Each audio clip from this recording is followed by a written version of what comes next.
Obrigada, Lívia. Olá, pessoal, boa noite. Então, vamos fazer a nossa revisão 2 da disciplina de gestão de pessoas, né? Vocês sabem que ela está terminando hoje, nós amanhã já entramos com outra disciplina de organização e métodos, e na segunda-feira nós vamos ter a nossa avaliação, né?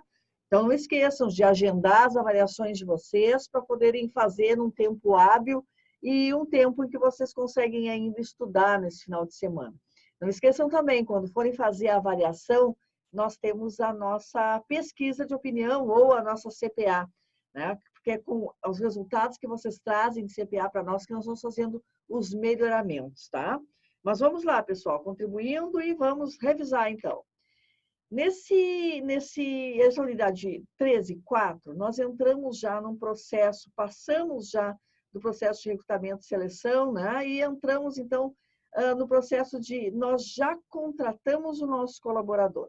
Então, o nosso colaborador, quando ele entra na empresa, ele vai trazer toda aquela série de documentos que a gente sabe ser essenciais, né? Agora, é claro, nós temos já uma CTPS que agora não vai ser mais física, né? Então, nós vamos já precisar ter menos papelada lidando, né, em termos de DP. Mas nós contratamos o nosso colaborador, ele vai começar a trabalhar na nossa empresa, e nós temos que apresentar essa empresa para ele. Ele não conhece, ele não sabe que empresa é basicamente o funcionamento interno dela, né?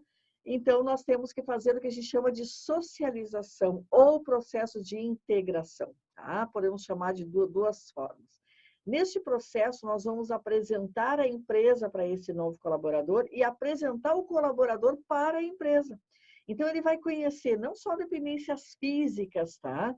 Mas ele vai conhecer a cultura da empresa, né? Ele vai ser apresentado, então, para todo aquele processo de conhecer missão, visão, os valores da empresa, cada um dos departamentos e o que aquele departamento faz, qual é a importância dele dentro daquele organograma.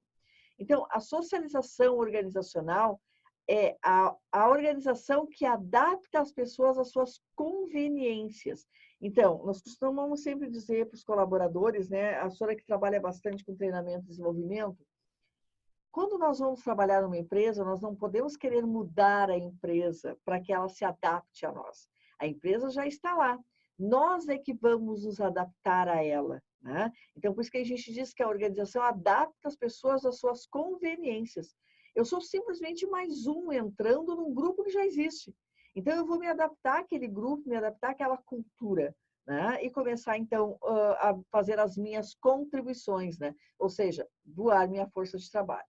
A personalização é as pessoas adaptam a organização às suas conveniências, querendo personalizar. E isso é o ruim, ok? Então, muitas vezes as pessoas ficam nas empresas muito pouco tempo, né? Elas mudam de empresa para empresa. O motivo são vários, a gente já conhece muitos deles, né? Nem sempre é salário, vocês sabem disso. Mas, muitas vezes, é essa questão da personalização. Ah, eu funciono dessa forma, eu não sou uma pessoa que gosta muito de trabalhar em grupo, eu sou uma pessoa que gosta de baixar minha cabeça, fazer meu trabalho, não sou muito de trabalhar em equipe, coisa e tal. Não, mas na empresa, todos trabalham em equipe. Há uma sincronia nessas atividades. E a pessoa quer, então, personalizar o trabalho, né? Não, eu trabalho assim, então a pessoa não vai se adaptar. E essa não adaptação é que leva muitas vezes as pessoas a se desligarem ou a serem desligadas das empresas, ok? Então, um novo colaborador, ele tem que ser socializado, integrado, apresentar a ele a cultura da empresa e mostrar como ele tem que se adaptar a ela, certo? Nós podemos fazer alguns tipos diferentes de socialização. Na verdade, são 3. O geral, onde o entrante, o novo colaborador, ele vai conhecer a organização como um todo, ele vai ser apresentado aos produtos, serviços, a filosofia, os clientes, né? Missão, visão, valores, né? Os norteadores estratégicos, todo o sistema hierárquico, ou seja, qual é o nosso organograma, quem é que manda, quem é que obedece, né? Nós podemos fazer a socialização no setor. Aí nós estamos apresentando esse novo colaborador, não só para os colegas, né, mas para o departamento como um todo. Qual é a atividade que é feita ali? qual é o tipo de equipamento que ele tem. E dali nós já vamos ver, daqui a pouco ele não sabe usar algum equipamento, nós já vamos colocá-lo na escala para o treinamento, né? Então, apresentar geral, apresentar no setor. E aí nós vamos fazer uma socialização específica, que é a socialização no cargo. Ele vai receber, né, normalmente de um outro colaborador ou até mesmo da chefia imediata, todo o treinamento de como é que funciona este cargo. Então, ele vai ver no organograma onde é que o cargo dele está, qual é a importância desse cargo, como é que ele se linka a outros cargos, né? Então, eu costumo dizer que as empresas, elas também têm internamente clientes e fornecedores. Então, quando eu vejo o meu cargo, eu vejo de onde que vem o meu trabalho e quando eu termino o meu trabalho, para onde ele vai, né? Então, seria o meu cliente, né, e o meu fornecedor. Meu fornecedor, de onde que vem o trabalho, a atividade que eu faço. Quando eu envio ela para outro departamento ou outra pessoa, aquele ali passa a ser o meu cliente, né? Então, de onde vem para onde vai. Como é que transita todas essas atividades dentro do organograma empresarial? Então, isso, o processo de socialização. Quando nós temos um colaborador, e para vermos também esse novo colaborador, para a gente poder, lá no início, já precisamos de inscrição em análise de cargo. Por quê? Para me contratar, eu preciso saber quais as tarefas e quais as funções que ele vai exercer, ou seja, qual é a estrutura daquele cargo. Mas quando ele entra, ele já está na empresa, eu também preciso fazer esse processo de descrição e análise de cargo, porque eu tenho que fazer um comparativo.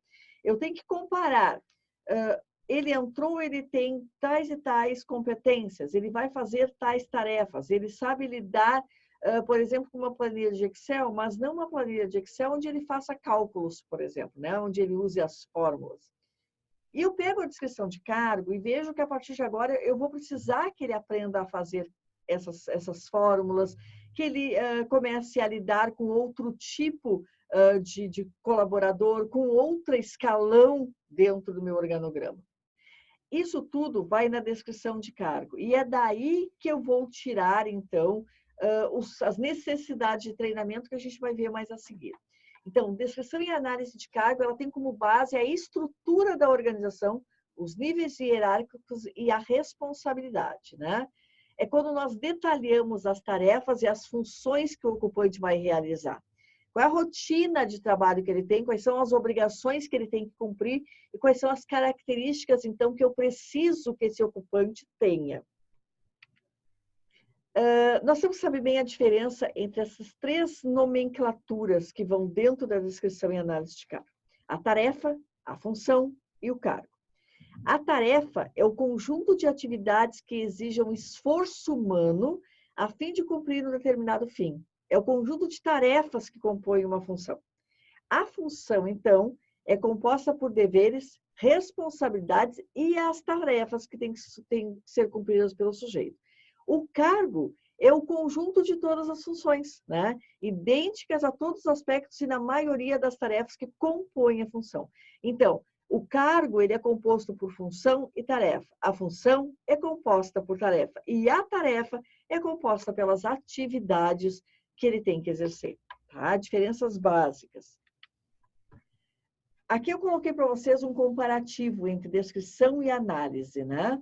A descrição descreve e enumera as atribuições referentes a um cargo de forma a distingui-lo dos demais existentes. Então, quando eu descrevo exatamente quais são as atividades específicas que essa pessoa tem que exercer, né? Quais são as atividades diárias que esse colaborador faz, né? Eu determino, então, a missão, né, e os objetivos do cargo. Então, por exemplo, eu posso ter um cargo, vamos pegar um exemplo de recepcionista, que quando eu vou fazer uma descrição de cargo de recepcionista, eu vou colocar como missão, por exemplo, né, recepcionar todos os visitantes que chegarem na empresa. Essa é a missão do cargo, ok? Quando eu vou descrever e enumerar as atribuições, eu posso colocar, por exemplo, que a recepcionista, né, recepcionar os visitantes, encaminhá-los, né, aos departamentos que eles estão pedindo para serem encaminhados, avisar via fone, né, as pessoas que estão chegando. Enfim, eu vou pegar cada uma das atividades e colocar elas, descrever uma após a outra, ok? Quando eu analiso o cargo, eu já estou falando de competências. Por quê? Porque eu vou ver os conhecimentos, as habilidades e atitudes que uma pessoa precisa ter para poder cumprir aquelas atividades. Então, vamos pegar o recepcionista. Se uma das funções que ela tem, das atividades que ela tem, é atender também o telefone, uma das habilidades que ela tem que ter é saber falar bem, ter um bom vocabulário, ter uma voz harmoniosa para poder atender o telefone, né? Então, aí isso estaria na análise de cargo, ok? Feito isso, eu recrutei, eu selecionei, eu já socializei, integrei meu colaborador, eu já consegui organizar dentro de todas as atividades que ele tem que fazer, já coloquei tudo, já expliquei tudo para ele, já bati para ver se as competências estão corretas, tudo certinho. Ele começa a trabalhar. Aí ele vai indo trabalhando, e lá pelo meio do trabalho dele, né, em tempo de trabalho, por exemplo, nós temos que saber se ele está desempenhando bem essa função. Né? Ou seja, nós temos que ver se nós conseguimos integrar bem, conseguimos, primeiramente, recrutar e selecionar adequadamente, se nós conseguimos adaptar adequadamente esse colaborador às suas funções, e nós vamos fazer isso através dessa ferramenta chamada avaliação de desempenho. A avaliação de desempenho, na verdade, ela é um processo.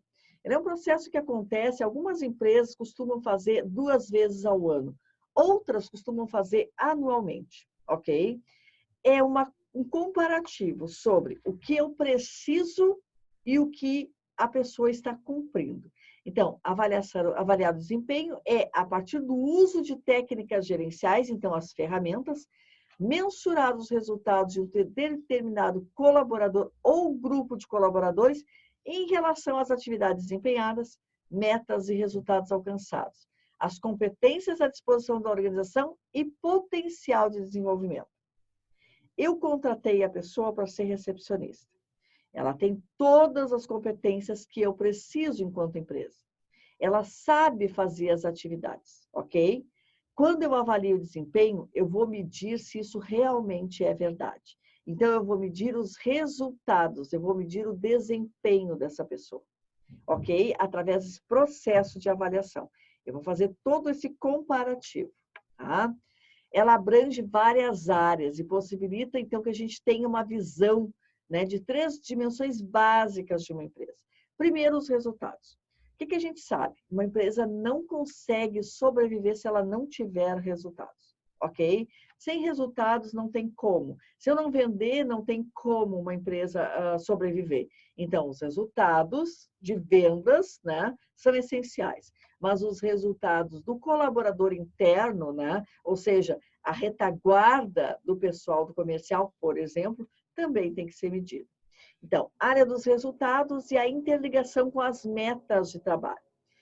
Todos nós temos metas. Nós temos tarefas que são cumpridas dentro de um determinado tempo. Tá? Então, quando nós avaliamos resultados, nós vamos ver se o nosso colaborador está conseguindo cumprir, né, as suas tarefas dentro daquele tempo determinado e mais com qualidade. Né? Porque não adianta se nós tivermos uma pessoa que faz muita coisa com muita quantidade, mas não tem qualidade, ok? Então, nós vamos medir resultados, não só quantitativamente, mas qualitativamente também. Então, é quanti e quali, ok? Outra área que nós vamos medir é a do conhecimento. Avaliar, então, qual é o know-how do nosso colaborador, né? E qual é o avanço que ele teve. Porque quando nós contratamos uma pessoa, pessoas não são pessoas, não são completas, né?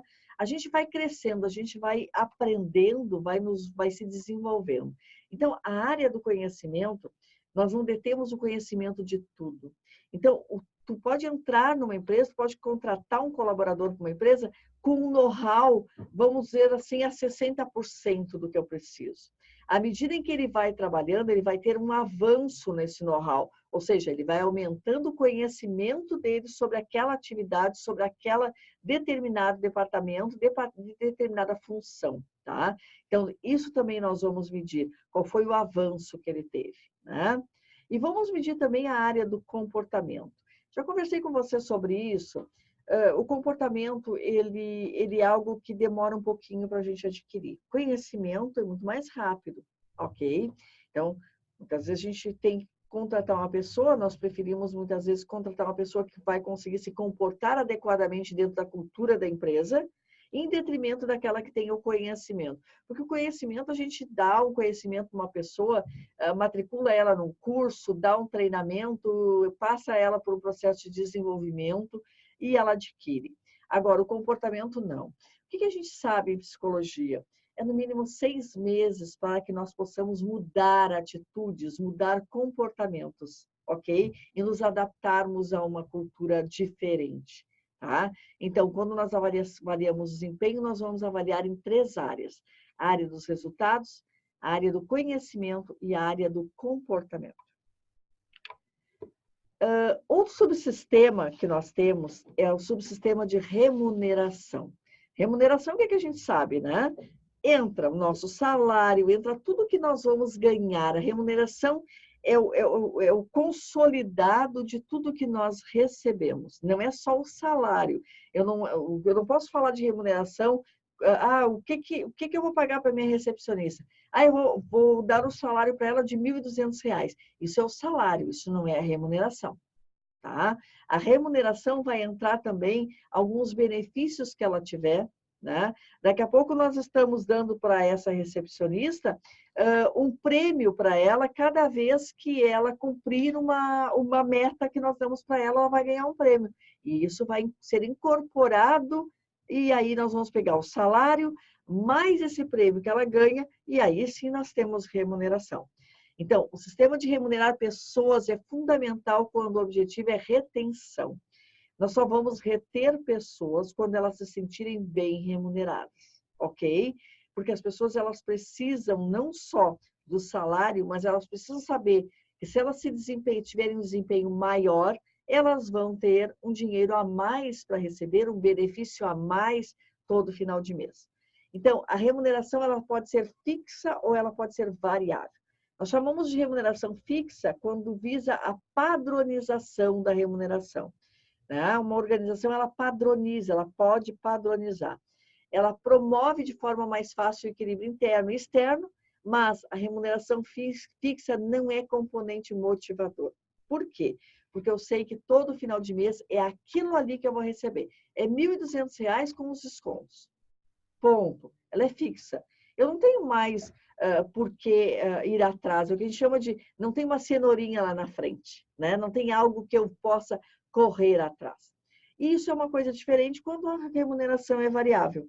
Ela vai depender dos meus resultados.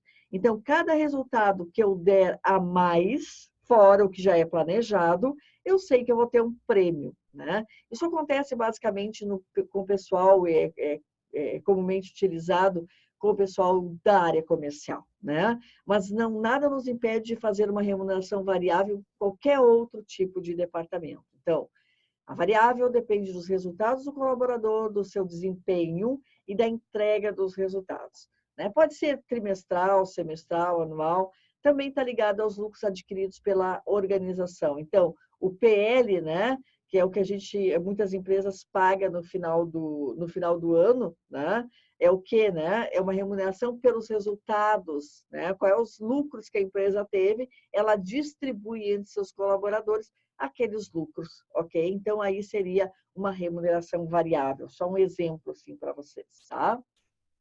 Aqui, ó, tem um mapinha, né? Remuneração total. Ela vem a remuneração básica, incentivos salariais, incentivos não financeiros, os benefícios, que seriam incentivos não financeiros, né? Muitas vezes, a pessoa recebe como prêmio, por exemplo, uma viagem. Não é um incentivo não financeiro. Ela recebeu um prêmio, né? Então, dentro da remuneração básica, salário mensal e salário por hora, o incentivo salarial, prêmio, bônus, comissão, né? O PL está ali, ó. O incentivo não financeiro, participação de metas, prêmios, viagens e os benefícios, né, que a grande maioria das empresas tem dado, que é o plano de saúde, seguro de vida, vale alimentação. A gente sabe que hoje, né, as pessoas transitam muito de empresa para empresa e muitas vezes, pessoal, não pelo salário baixo, né, pela baixa remuneração, mas sim pela falta de benefícios. Então, hoje, uma empresa que dá um plano de saúde adequado, que tem um vale-refeição interessante ou até um vale-alimentação, ela é uma empresa que ela consegue reter mais os seus colaboradores. Porque o que a gente sabe, né? Um plano de saúde está bem caro aí fora. Então, as empresas que conseguem partilhar isso com seus colaboradores, elas são basicamente empresas que conseguem reter muito mais os seus talentos. E, é claro, retenção de talentos, a base da retenção de talentos é o clima organizacional, os líderes adequados, né? Tudo isso são coisas que retêm talentos, tá? Outra parte que a gente trabalha dentro de gestão de pessoas é higiene, medicina e segurança de trabalho, HSMT. Nós vamos sempre trabalhar segurança do trabalho, higiene do trabalho e medicina. É o trio que faz parte do HSMT. Na área de segurança do trabalho, nós vamos trabalhar a prevenção de acidentes e a eliminação das causas de acidente. E aí entra uma parceria muito interessante que o RH tem, que é o pessoal da segurança do trabalho, os técnicos, basicamente, da segurança do trabalho, ou até mesmo os engenheiros de segurança do trabalho, que vão estar dentro do gestão de pessoas para prevenir acidentes e eliminar essas causas, né? A higiene e medicina, ela tem o seu foco na proteção e saúde do trabalhador. Então, aí vai entrar não só os nossos EPIs, por exemplo, que é os nossos equipamentos de segurança, né? Mas vai entrar também na questão de saúde do trabalhador. Nós vamos trabalhar muito com a organização, por exemplo, dos exames médicos, exames periódicos do nosso colaborador, né? Cuidar para que ele tenha saúde física e mental, e aí entra também as questões do clima organizacional que a gente já conversou aqui, né? Vamos ver assim, ó, até que ponto ele conta com ergonomia, né? Ou seja, o local que ele trabalha é um local que proporciona para ele um bem-estar físico, mental e emocional. Os controles clínicos, que a senhora já falou sobre os exames médicos, tá? Os exames clínicos. Então, higiene, medicina e segurança do trabalho também está dentro do nosso portfólio, dentro do nosso escopo de gestão de pessoas. E depois nós temos a qualidade de vida no trabalho. Gente, quando nós olhamos uma pessoa dentro da nossa empresa, nós temos que ter uma visão deste trabalhador, uma visão biopsicossocial. O que seria isso? Nós vamos enxergar esse colaborador, né, esse ser humano, ver que ele não é só aquela pessoa física que está ali, né, um corpo físico. Ele também é uma pessoa que tem sentimentos, ele é uma pessoa que ele precisa de relacionamentos, que é a parte social, a questão de sentimentos, que é a parte psicológica, tá? Então, nós temos que cuidar, né, do nosso trabalhador com essa visão biopsicossocial. A visão biológica é a anatomia. A visão emocional, a visão psicológica, né, é a visão de como é que essa pessoa funciona, que tipo de chefia é o mais adequado para ela. Ela é uma pessoa mais retraída, ela é uma pessoa que se relaciona com maior tranquilidade, e qual é a questão social. E aí, nós temos que ver, inclusive, como é que essa pessoa é fora do trabalho. Esse trabalhador, ele tem família? Como é que é essa família? Há um equilíbrio familiar? Tem alguma criança na família com algum problema? Como é que é essa vida social do nosso trabalhador? Porque aquela coisa de que quando eu saio de casa, eu fecho a minha porta, quando eu saio da empresa, eu fecho o meu departamento, isso não é bem assim, né? Nós temos que olhar isso da seguinte forma. O que muda é como eu encaro as coisas. Como é que eu encaro as demandas do meu dia a dia? Como é que eu lido com as demandas do meu dia? Então, não é fechar a porta, é deixar lá dentro da empresa, por quê? Porque eu consegui lidar com aquilo tranquilamente. eu transito muito bem com aquelas confusões da empresa e até mesmo com as confusões da minha casa, né? Então, procuro fazer com que uma não interfira na outra, à medida em que eu lido adequadamente com cada uma dentro do seu ambiente, tá? Então, isso é qualidade de vida também. Relações sindicais. Pessoal, não tem como o gestão de pessoas não se envolver com sindicatos, tá? Todas as profissões têm são sindicalizadas e nós vamos lidar diretamente com essas relações, tá? E como é que a gente lida com isso? Isso inclui as políticas, as normas, as regras legais das relações de trabalho. E aí nós estamos falando de CLT, convenção coletiva, os acordos, né? E o cumprimento deles. Gente, como gestão de pessoas, nós temos que lidar com o sindicato, tanto dentro quanto fora. Por quê? Porque sempre vai ter dentro da empresa os colaboradores que são colaboradores membros do sindicato e que vão nos ajudar muito a lidar com essas regras. Tá? O sindicato ele tem que ser um aliado nosso. Nós não podemos esquecer, em termos de DP, em termos de CLT, qualquer acordo coletivo de trabalho tem que ser submetido à aprovação dos sindicatos. Então, uma empresa ela não pode simplesmente, não, nós vamos fazer um acordo coletivo que nós vamos parar entre Natal e Ano Novo. Não, a gente faz o memorando, passa para todos os colaboradores assinarem e depois submete ao sindicato da categoria para que ele valide. Se não tiver validade do sindicato, esse recesso não vai acontecer. Tá? Isso é uma coisa que a empresa faz para se prevenir de qualquer coisa depois que o colaborador vai dizer, mas eu não assinei, o meu sindicato não aceitou isso. Não, foi validado, está lá a tua assinatura. Né? Então, nós do gestão de pessoas, nós temos que providenciar toda essa documentação, sempre, deixar tudo documentado. Tá? Então, ter uma boa relação com os sindicatos é primordial para nós, enquanto departamento que gere as relações, tá? Dentro do processo de recrutamento, seleção, integração, eu vou fazer o comparativo das funções que o meu colaborador tem que fazer, das competências que ele tem e do conhecimento que esse sujeito tem. Com base nisso tudo, eu vou ver qual a necessidade que ele vai ter de ser treinado ou até mesmo de ser desenvolvido.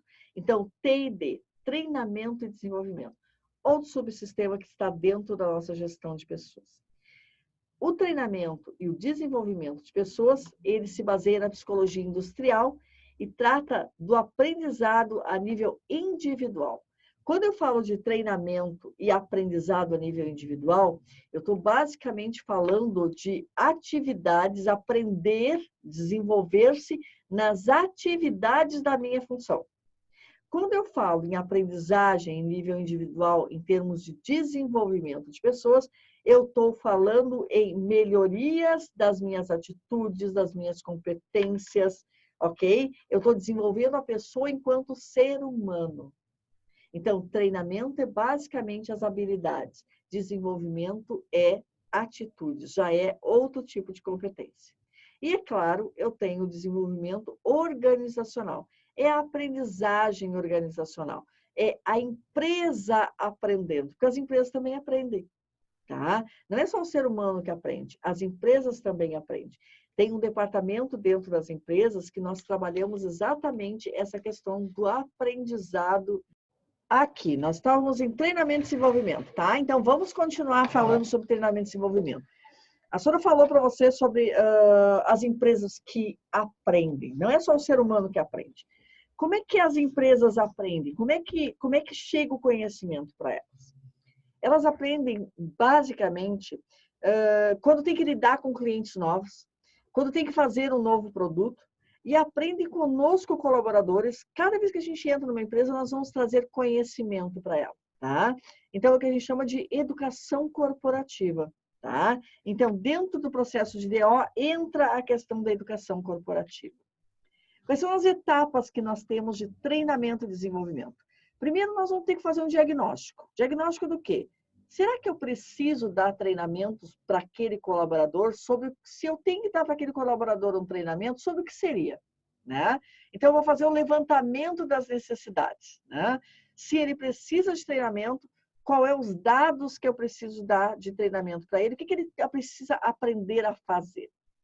Depois eu vou fazer o desenho do treinamento. É o projeto, basicamente, né? Eu vou fazer um projeto de treinamento.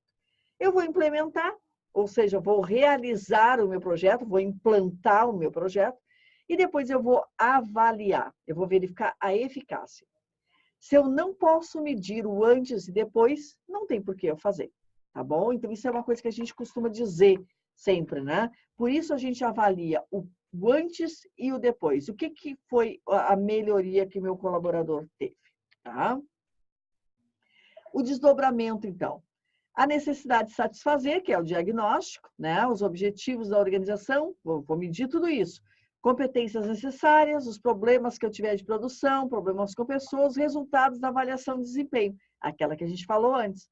Pode ter aparecido na avaliação de desempenho que aquela nossa recepcionista, ela precisa melhorar a forma como ela atende as pessoas, né? Então, vou dar um treinamento para ela. O desenho, eu vou decidir qual é a estratégia que eu vou usar. Por quê? Dentro do projeto, eu vou responder essas questões. Quem eu vou treinar? Como que eu vou treinar? Em que eu vou treinar? Onde treinar e quando treinar? Então, quem eu vou treinar? A recepcionista. Como que eu vou treinar? Eu vou botar ela em simulados, vou ensinar quais são as técnicas de atendimento de colaboradores e de visitantes, e depois eu vou fazer roleplays, ou seja, vou fazer parte prática. Em que eu vou treinar, então? Vou treinar em atendimento ao cliente. Onde? Dentro da empresa mesmo, na sala de treinamentos. Quando que eu vou treinar? No mês de dezembro, primeira semana de dezembro, de tanto a tanto de dezembro. Tá? Então, o calendário. A condução do treinamento. Implementação ou ação.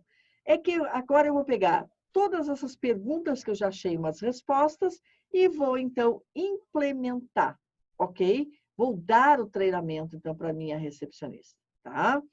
A avaliação, eu vou monitorar, vou fazer o monitoramento do processo. Eu já tinha, na minha avaliação de desempenho, que a minha recepcionista não estava conseguindo atender adequadamente os meus visitantes, né? Ela não atendia porque ela não estava sabendo das informações adequadas, ela não tinha conhecimento sobre o organograma da empresa, quem eram os chefes de cada departamento, ela foi avaliada pelo chefia dela como uma pessoa que ela quase não sorria, era uma pessoa muito, muito fechada. Eu já tenho isso. Aí eu já sei que eu tenho que melhorar essas coisas. Então, eu vou, depois do treinamento, eu vou deixar passar um tempo e vou aplicar novamente uma avaliação de desempenho, basicamente para aquele quesito ali que eu fiz o treinamento. Então, eu vou fazer essa medição, eu vou comparar o antes e o depois e também vou ver qual é o custo que isso teve. Se teve resultado, não vai ser custo, vai ser investimento. Agora, se não der resultado, é porque aí realmente o nosso problema foi bem antes disso. Não contratamos a pessoa adequada para a nossa função, tá? Mas, outra máxima de gestão de pessoas. Uma pessoa que está dentro da empresa, por pior que ela seja, ela ainda é melhor do que aquele que está lá fora. Por quê? Porque ela já tem adquirido a cultura da empresa. Então, ela ainda é melhor. Então, a gente tem sempre que procurar desenvolver as pessoas que já estão conosco, ok? Voltando ao desenvolvimento organizacional, quando uma empresa resolve fazer um desenvolvimento, nós estamos falando da mudança, né? Mudança organizacional. As empresas hoje, a gente sempre diz que se tem algo, né, que está estável, isso é a mudança, né? Porque todas as empresas estão sempre mudando, estão sempre buscando evolução. Então, para elas poderem fazer esse processo, elas têm que fazer o que a gente chama de descongelamento. Elas têm que pegar aquelas ideias antigas ou a forma de fazer alguma coisa e parou com aquilo, abandona, né? Não, a partir de hoje nós não vamos mais fazer desta forma. né? Nós vamos implantar uma nova prática. E aí é o processo basicamente de mudança. Aí a gente implanta aquela forma diferente ou nova de fazer aquela atividade, fazer aquele processo. Todo mundo aprendeu? A partir de agora, então, nós vamos fazer sempre assim. Vamos passar a executar aquilo de maneira diferente. Aí é o que a gente chama de recongelamento. Então, acabou aquela forma de fazer, pegamos uma forma diferente de fazer, certo? Então, isso só falando de processos, tá, gente? Em termos de desenvolvimento organizacional, esse processo é muito, muito maior, tá? Mas só para vocês terem ideia. Descongelamento, mudança, recongelamento. Qual é a tarefa do gerente? Isso é importante, tá?